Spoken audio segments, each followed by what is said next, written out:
Alors bonjour, on va démarrer puisque on a un timing qui est assez serré, donc je vous laisse vous installer.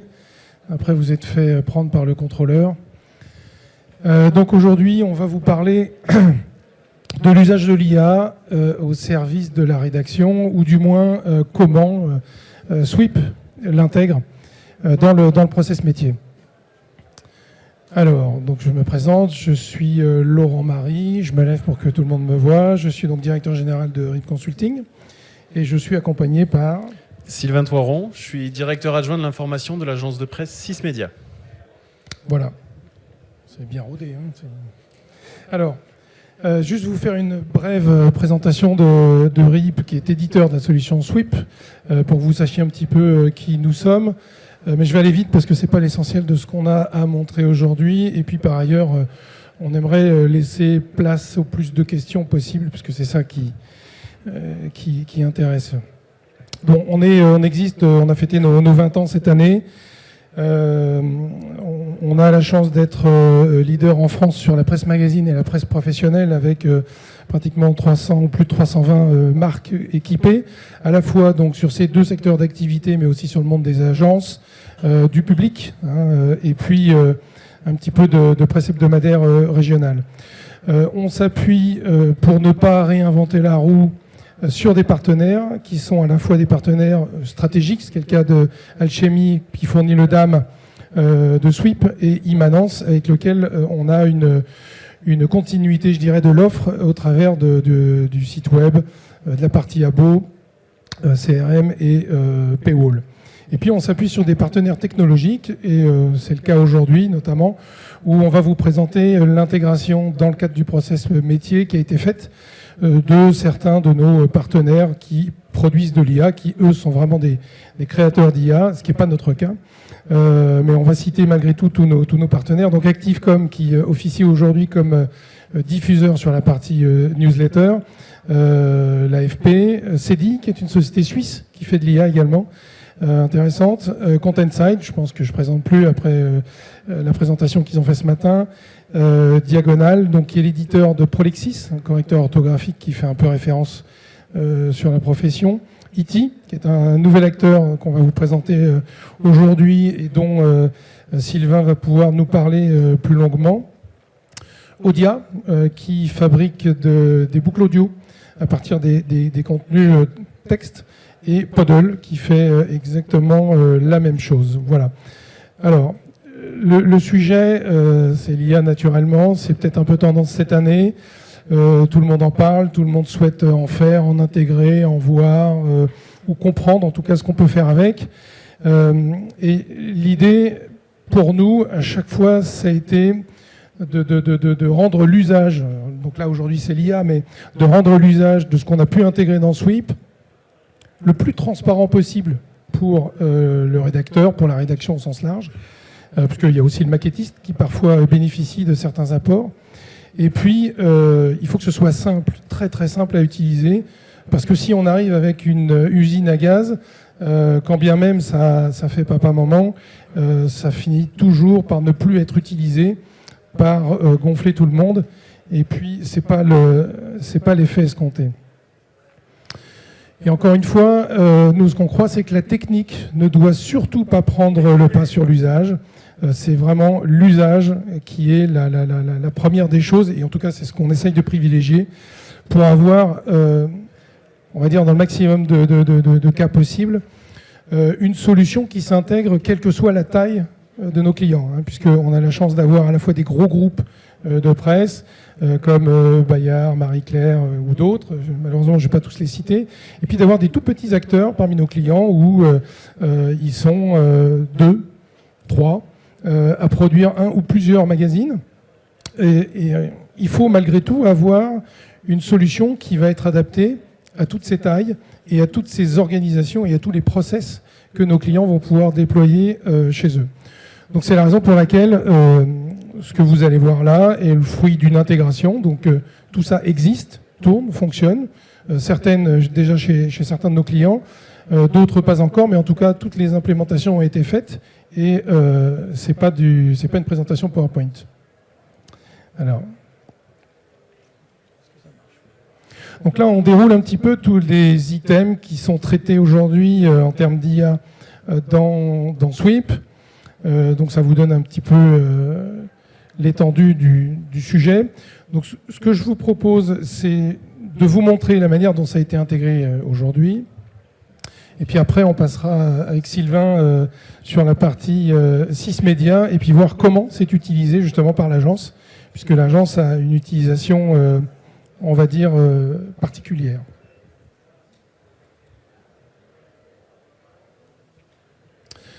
Alors, c'est bon, vous voyez, c'est assez gros. Alors, on est dans Sweep, donc ça c'est la version 2.0 qui n'est pas encore déployée chez nos clients. On va aller donc chercher un contenu. Tac. Et c'est là où j'ai plus de réseau, comme certaines années.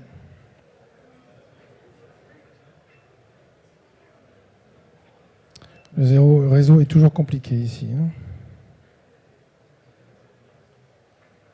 Voilà. Alors, donc je vais ouvrir un contenu. Donc j'ai ma version print, voilà, en français, elle est déjà structurée. Et puis à côté de ça, je vais retrouver des informations donc ici qui sont en lien avec ma structuration, avec mes photos, avec mes métadonnées qui peuvent être soit destinées au web, ce qui va me permettre de piloter complètement la mise en ligne du site. Et pour le coup, on a des métadonnées pour le web qui sont spécifiques pour chaque client. On a des métas qui sont destinés plutôt à une gestion documentaire. Le SEO également, hein, qu'on pourrait regrouper avec le web, mais qui, là, en l'espèce, a été séparé. Et puis, pour les besoins de la présentation, on a un onglet IA, alors qui existe dans la version 2.0, mais là aussi qui va être customisé en fonction des IA qui sont déployés pour le client. Et donc, on va retrouver un processus qui est assez simple, où je vais faire ici appel à des services, en fait, et je vais décider moi-même, par exemple, de faire une analyse et de lancer une correction, le cas échéant, sur mon texte. Alors, cette opération-là, elle prend en moyenne 1 minute 30, 2 minutes. Donc, pour éviter d'avoir des lenteurs sur la démonstration, on a intégré les contenus à l'avance pour que ce soit plus dynamique. Mais en tout cas, c'est un petit peu l'ordre d'idée. Voilà. Donc là, en fait, on va avoir le résultat de mon texte corrigé. Il montre les différences, hein, les ajouts et les suppressions, ce qui me permet de savoir ce que je vais pouvoir accepter ou pas accepter, et ensuite de pousser cette version corrigée pour remplacer mon texte initial. Donc ça, c'est la première chose. Ensuite, qu'est-ce qu'on va retrouver? On va retrouver la possibilité de faire un résumé. Donc le résumé, il peut être destiné soit à un usage type réseaux sociaux ou toute autre chose, hein, d'ailleurs. Mais la problématique reste la même. Donc là, je lance par une IA. Et vous avez remarqué que ça m'a changé complètement le contenu ici, puisque automatiquement, Sweep a créé un canal qui s'appelle Résumé, et puis a poussé le contenu de ce résumé, qu'on peut tout à fait configurer sur sa dimension. J'ai un résumé très court, moyen, un peu plus long. Et puis on peut aussi choisir un ton. Voilà, un ton plutôt joyeux ou un ton plutôt assez sobre, conventionnel. Voilà, donc ça propose ce genre de choses. En termes de propositions, là aussi des liens de poursuite de lecture. Donc Contentside le fait avec la base du client. Donc là, c'est exactement la même chose. Donc on a plusieurs solutions. C'est pas juste du Contentside pour réaliser ça, mais entre autres, ça peut le faire. Et donc de cette manière-là, je vais aller nourrir les champs de mes métadonnées. Donc, vous voyez qu'ici, du coup, je me retrouve avec des articles similaires vers lesquels je peux me rendre pour aller constater qu'effectivement, ça c'est intéressant. Voilà. Donc à cet endroit-là, on peut mettre à la fois des liens, on va dire externes, là c'est le cas de la démonstration, mais on peut surtout mettre des articles à soi pour nourrir cette mise en ligne. Mais ce qu'on peut aussi faire, c'est proposer du SEO, et là aussi plusieurs acteurs sont capables de réaliser cette tâche-là. Et donc du coup, voilà, j'ai ici mon champ titre et mon champ description qui se retrouvent renseignés. Et on a la possibilité, là pour la présentation, on a fait simple, on a simplement injecté dans les champs une version de SEO Mais ce qu'il faut savoir, c'est qu'on peut avoir plusieurs propositions et on peut modérer ces propositions pour finalement choisir ce qui nous convient le mieux. Voilà. La création de mots-clés, c'est un petit peu à l'identique de ce qu'on vient de voir pour le SEO, sauf que du coup, ça va concerner... Alors là, on est parti sur le principe de ce que fait ContentSide, avec les lieux, les organisations, les personnes. Et on va retrouver des mots-clés qui viennent enrichir le référentiel, que le référentiel soit en local sur Sweep ou à distance sur le site web. De toute façon, les deux se parlent et s'échangent les ID des mots-clés. Et on peut, à loisir, faire sa modération et envoyer pour la mise en ligne ce qui viendra enrichir le référentiel pour la fois d'après.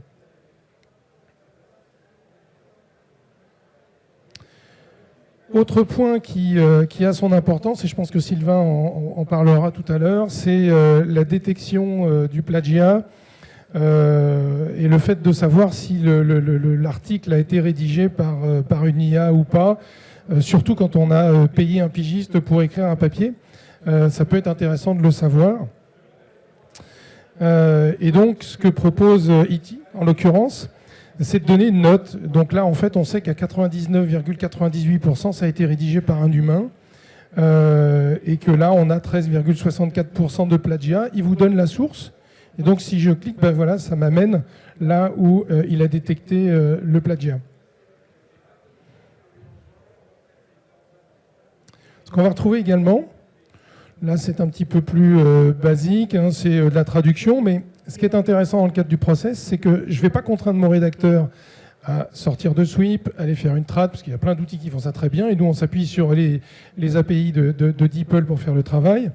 En fait, au moment où je demande une traduction, Sweep va automatiquement créer mon canal anglais, faire la trad, récupérer l'ensemble du texte traduit, et surtout il va conserver en fait toute la structuration qui était dans le canal français initial qu'on retrouve ici. D'accord ? Ce qui devient plutôt simple et assez rapide en termes d'usage. Voilà, pour tous les IA qui tournent autour du texte, c'est ce que l'on a. Ensuite, on a la création d'audio, donc ça c'est quelque chose qu'on voit de plus en plus fréquemment. Je sais que nos clients en parlent beaucoup. Certains ont déjà franchi le pas. Là, c'est pareil. Le temps de fabrication en fait, de la boucle audio dépend de la longueur du texte. Et donc, du coup, on a choisi de vous préparer le fichier audio à l'avance pour éviter de rester devant l'écran. Alors, je vais vous le lire. Je ne sais pas si le son passe. Santé économique et écologique. La petite reine a conquis de nombreux Français lors de la crise sanitaire. Sa pratique s'est accélérée, notamment dans les villes moyennes et les zones périurbaines. Bientôt la fin du tout voiture ? C'est un sprint spectaculaire dans le paysage d'une... Voilà, donc ça c'est de l'audia, c'est plutôt d'une bonne qualité, on va dire. Et en tout cas, ça se fait avec la même simplicité que ce que je viens de faire là. J'ai un bouton, je clique, mon audio se prépare. Dans la version 1.9 de Sweep, j'ai mon bouton qui change de couleur, c'est-à-dire qu'il est orange quand je demande ma boucle et elle passe au vert quand elle est disponible et je peux aller la lire. Exactement ce que je viens de faire là. Et ensuite, je décide de l'embarquer au moment où je vais pousser mon article vers le site web. J'embarque ou pas le contenu audio. Et donc, il y a un comportement qui est attendu une fois arrivé sur le site pour embarquer le fichier ou le player ou le lien vers le player. Il y a différentes possibilités de faire les choses. Voilà. Donc ça, c'est pour toute la partie, on va dire, production. Et puis, il y a un autre sujet qu'on n'a pas intégré encore, puisque on se pose des questions pour savoir comment on va l'intégrer en termes plutôt d'ergonomie qu'autre chose. Mais en termes de fonctionnalité, c'est la revue de presse qui est proposée là aussi par E.T. Donc pour l'instant, c'est un renvoi. Et je vais pouvoir aller choisir, par exemple, mon domaine. Là, c'est de l'agriculture. Avoir un sous-thème, par exemple. Et il me sort instantanément une revue de presse qui peut servir soit à prendre des références, des idées pour un prochain papier ou je ne sais quoi d'autre. Et donc, du coup, ça reste quelque chose d'assez dynamique. Alors après, on peut très bien imaginer un scénario qui me permet de ramener tout ou partie de ce que j'ai pu voir dans la revue de presse dans Sweep pour en faire un traitement. Bon, maintenant, il faut imaginer l'usage avec les utilisateurs. Voilà, donc là je rajoute juste, c'est assez nouveau la revue de presse. Dans E.T., elle se met à jour toutes les 2 heures à peu près, et elle est vraiment, je vais dire, bien mieux que Google Actualité, puisqu'elle va, c'est une revue de presse mondiale, et on peut vraiment aller chercher des contenus dans le monde entier. Et on peut la cibler. Ou très local aussi, voilà. C'est ça. Par exemple. Bon bah écoute, Sylvain, puisque tu as repris le micro, je te propose de le garder pour nous présenter l'agence. L'agence pour laquelle je j'aurais travaille quelques questions pour toi. depuis 10 ans aujourd'hui, je tiens à le préciser. Voilà, c'était mon anniversaire. Merci. Donc 6 Média, elle existe depuis 1999. J'étais tout jeune. Et donc c'est une agence de presse digitale. On ne travaille qu'avec des médias web. On travaille aujourd'hui avec une quinzaine de grands médias que vous connaissez tous. Il y a des médias d'actualité généraliste, RTL, Le Point. On travaille avec TF1.fr, bien sûr, l'Internaute, l'Opinion. Et on a aussi pas mal de médias, on va dire, people, divertissement, infotainment, des grands médias, Gala, Télé Loisirs, le magazine Diverto, voilà, je ne vais pas tous les citer. On travaille pour eux 24/24, 7 jours sur 7. On a à peu près 120 journalistes aujourd'hui, 120 journalistes de profession. C'est important de le préciser aussi. Experts du web et en SEO, bien évidemment. Qu'est-ce qu'on fait pour ces médias-là ? On crée des contenus, on fait tout ce qui se fait sur le web aujourd'hui. On peut animer leur homepage, on peut leur envoyer leur newsletter, on peut leur créer des vidéos. Mais le plus gros, c'est quand même la création de contenu. Voilà pour la présentation générale. Merci. Alors donc du coup, E.T., qui est utilisé, c'est un peu le point commun entre vous et nous, hein, c'est l'utilisation d'E.T. Depuis quand vous l'utilisez ? Pourquoi vous êtes venu à l'utiliser ? Qu'est-ce que vous faites au quotidien avec ? Alors E.T., on s'en sert tous les jours, ça fait à peu près 1 an environ qu'on l'utilise. Tous les journalistes rentrent leurs textes dans E.T. avant de les publier. Et E.T. nous a fait gagner en efficacité, en temps de travail aussi, puisqu'il va corriger, il va permettre une correction efficace et rapide de tous les articles, et il va surtout proposer des améliorations, alors des améliorations stylistiques, mais aussi des améliorations, des enrichissements.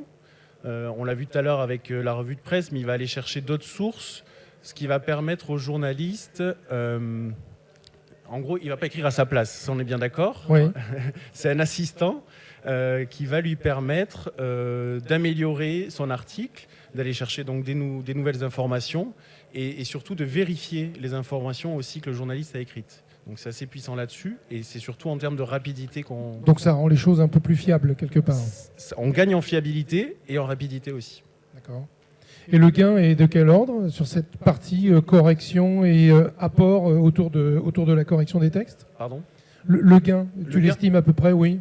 Parce que c'est un gain de temps, au-delà de la fiabilité. C'est un gain de temps. C'est sûr que si un rédacteur en chef devait prendre la relecture, par exemple, de ce papier, corriger toutes les fautes, aller vérifier toutes les infos, clairement, il pourrait mettre plus de 20 minutes, 30 minutes pour le faire. E.T. le fait en 2 minutes 30. Oui. Et la production d'articles, justement, par semaine ou par mois, quelle est-elle chez vous ? Alors là, on parle de 6000 contenus mensuels. Après, ça va dépendre des médias pour lesquels on écrit. On écrit pour certains médias beaucoup plus. C'est assez variable d'un média à l'autre. Ok. Et alors, est-ce qu'il y a des choses qui ont dû être un petit peu ajustées, modifiées avec le temps ? Parce que j'imagine qu'entre la première version d'il y a 1 an et celle d'aujourd'hui, bon, des nouvelles fonctionnalités, naturellement, sont apparues, mais est-ce qu'il y a des choses qui ont été faites au début et sur lesquelles vous vous êtes dit « Ah bah non, on n'a peut-être pas pris la bonne direction ». Alors, justement, sur l'amélioration stylistique, il y a eu au départ, E.T. corrigeait beaucoup et reformulait les phrases directement. Et on a arrêté ça tout de suite parce qu'il ne faut pas... Produire à la place du journaliste. Produire à la place du journaliste, ça c'était très important pour nous. Et ça s'est amélioré de manière à ce que ça lui fasse plutôt des propositions d'amélioration, des suggestions que le journaliste accepte ou non, bien évidemment. C'est le journaliste qui a la main sur le produit final. Oui. Bon, j'ai eu l'occasion de voir, là on ne l'a pas montré dans la démo, mais j'ai eu l'occasion de voir effectivement les propositions qui sont formulées par l'IA. Il n'y en a pas tant que ça quand même. Enfin, il ne repropose pas toutes les phrases. Non, pas du tout. Loin de là. Il respecte l'écriture de base du journaliste, le style du journaliste aussi, puisque chaque journaliste a son propre style. Oui. Et est-ce qu'il y a des fonctions qui aujourd'hui ne sont pas utilisées dans le cadre de la production et qui vous seraient bien utiles, encore une fois en restant dans ce pur process métier, qui seraient intéressantes pour vous? Là, je vois pas. Non, tu vois pas? Non, je vois pas. Bon. Il est déjà bien complet. Oui, je crois aussi. Ouais. Ouais. Ok, très bien. Est-ce que tu veux ajouter autre chose? Non, ça va. On a dit l'essentiel. Oui, je pense aussi, oui. Bon, du coup, on est bien, puisqu'on voulait garder une dizaine de minutes pour les questions-réponses. Donc, comme il y a beaucoup de mains qui se lèvent, qui était le premier? Bon, allez-y. Oui, peu importe.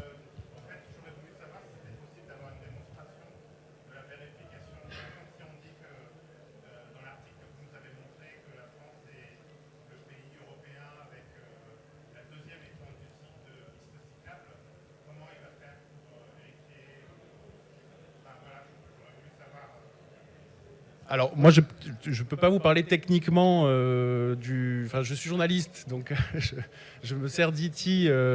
ITI va aller chercher dans les sources et il va plutôt nous faire il va nous mettre en alerte sur une info en disant cette info je l'ai vérifiée, elle apparaît dans 5 articles différents, 5 sources que je suis allé vérifier moi-même et cette info existe bien et quand il ne la trouve pas, quand il ne peut pas la vérifier, il nous le souligne aussi en disant « je n'ai pas pu vérifier cette info ». Donc ça met en alerte le journaliste qui va devoir aller le vérifier lui-même.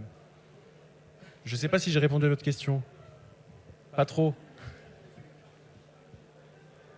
Vous voulez la repréciser? Non? Madame.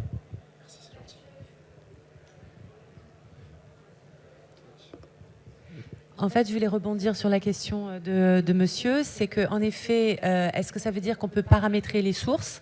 C'est-à-dire que vous dites qu'il va vous alerter sur une information en vous disant « je l'ai vérifié, c'est apparu 5 fois », mais si ce sont déjà on va pas dire des plagiats, mais déjà des reprises, ça veut dire que potentiellement cette information peut être erronée et donc relayée erronée. Donc est-ce que, ça vérifie, ça nomme les sources? Et la deuxième chose, tout à l'heure, vous avez fait une démonstration avec les chiffres du texte qui était à 98% produit par un humain et à 6% ou 13% de plagiat. Est-ce que lorsqu'il y a moyen ce plagiat de le sourcer aussi? C'est-à-dire, est-ce qu'il va dire c'est plagié de tel texte ou telle source ou telle référence? Je réponds juste sur le plagiat. C'est bon, on m'entend? Le plagiat, il va nous dire, voilà, il y a 14% de plagiat. Et il va mettre les extraits avec les sources directement. Donc, si c'est des citations, on verra vite ce qu'on peut reprendre, pas reprendre, si on en a trop repris. Sur la partie... Bonjour à tous. Je fais partie de l'équipe technique. Vous m'entendez là? Vous m'entendez? Oui. Donc, je fais partie de l'équipe technique. Je vais vous répondre sur les aspects de sources. On a configuré l'outil sur des API Google Search Knowledge pour vérifier en fait les informations données. Et en parallèle, on lui a donné et indiqué des sites fiables, considérés comme fiables, en tout cas par la presse, pour vérifier les informations. S'il n'arrive pas à détecter une information vérifiée, il le stipule, comme l'a dit Sylvain, dans la réponse.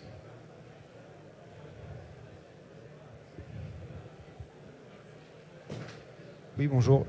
Moi, j'ai raté un peu le début de l'atelier, donc je voulais savoir, est-ce que dans Sweep, on travaille forcément avec ITI et ça suppose un abonnement supplémentaire, ou est-ce que les rédactions, nous, on a déjà nos abonnements à DeepL, à ChatGPT, à Prolexis, à Grammarly, est-ce qu'on peut les plugger directement ou est-ce qu'il faut passer par ce nouveau service? Non, on peut les plugger. C'est le but justement, hein, c'est ce que je disais effectivement avant que tu arrives. Il y a différentes IA pour rendre des services différents là aussi, puisqu'on a pu voir à chaque fois que j'ouvrais le menu déroulant que ça correspondait à un service donné. Nous, on a décidé par exemple pour la trad de plugger les API de DeepL. Si tu as un abonnement à autre chose, on regarde pour plugger cet abonnement. On n'est absolument pas exclusif sur ce qu'on a montré aujourd'hui. Voilà. Une autre question ?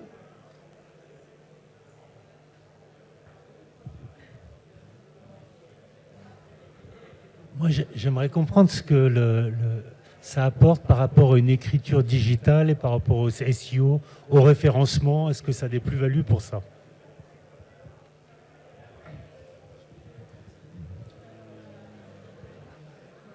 En termes de SEO ?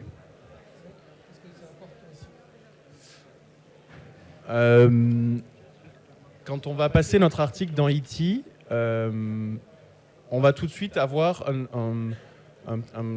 des propositions en termes de SEO et de référencement pour gagner en référencement justement et en SEO.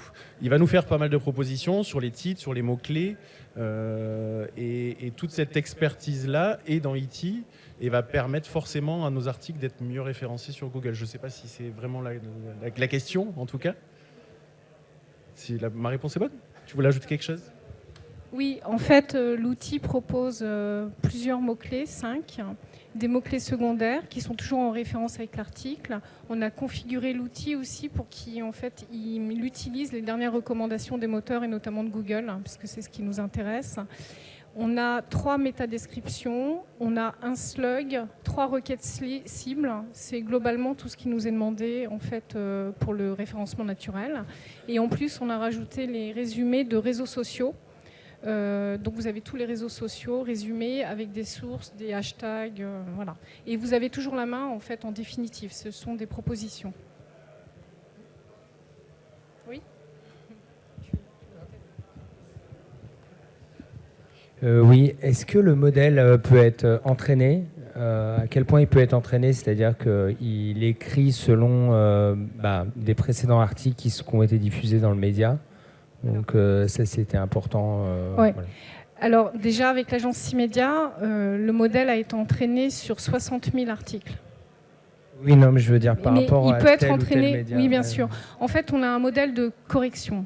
C'est-à-dire quand l'outil, on nous remonte par exemple des erreurs ou des changements éditoriaux, des suggestions, en fait, on lui envoie des correctifs et il peut être entraîné. On peut tout lui envoyer. On a une connexion à l'API et on peut lui envoyer ce qu'on veut. Je parlais par rapport au style d'écriture. Ah oui, oui, bien sûr. Par rapport au style, on a développé des spécificités par média. Si demain, par exemple, alors c'était bien parce qu'en fait, la chance qu'on a eue avec l'agence Simedia, c'est qu'ils travaillent pour plus de 20 médias différents. Donc on n'écrit pas de la même manière, vous le savez, pour des médias People que pour Capital. Donc en fait, il y a un style différent. On appelait ça chez nous des spécificités par média. Donc quand vous rentrez votre article, vous cochez la catégorie, par exemple Capital, et l'outil va comprendre qu'il écrit pour Capital. Enfin, il corrige pour Capital. Donc les suggestions, par exemple, d'informations vont pas être les mêmes si l'outil écrit pour Closer, pour Gala ou pour un autre site comme l'Opinion, par exemple. Voilà. Et pareil, par exemple, si je reprends l'idée de Capital, qui fait beaucoup d'immobilier, on lui a bien indiqué d'aller rechercher sur les sources fiables qui donnent toutes les informations sur l'immobilier. Voilà. Pour chaque média, on a mis des spécificités adaptées, qu'on peut changer au fil de l'eau d'ailleurs. Hein. Voilà.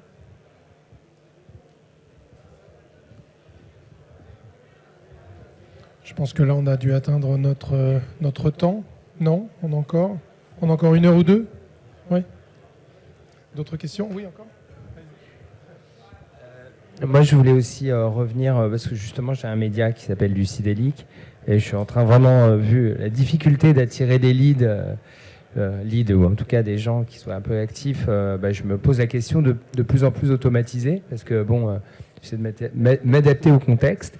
Et justement, là, je réfléchis par rapport à différentes IA extérieures comme Perplexity, enfin connecter Perplexity avec ChatGPT et puis Make. Je ne sais pas si ça vous parle ce que je dis, mais en faisant ça, vous pouvez créer une boucle finalement, j'ai l'impression que ça revient à faire un petit peu ce que fait Sweep, mais Sweep le fait de manière beaucoup plus agréable, j'ai l'impression.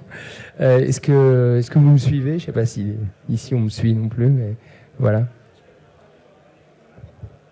En fait, dans Sweep, la chance qu'on a, c'est que c'est un processus intégré qui est totalement transparent pour l'utilisateur. Vous n'avez pas à aller dans chaque outil.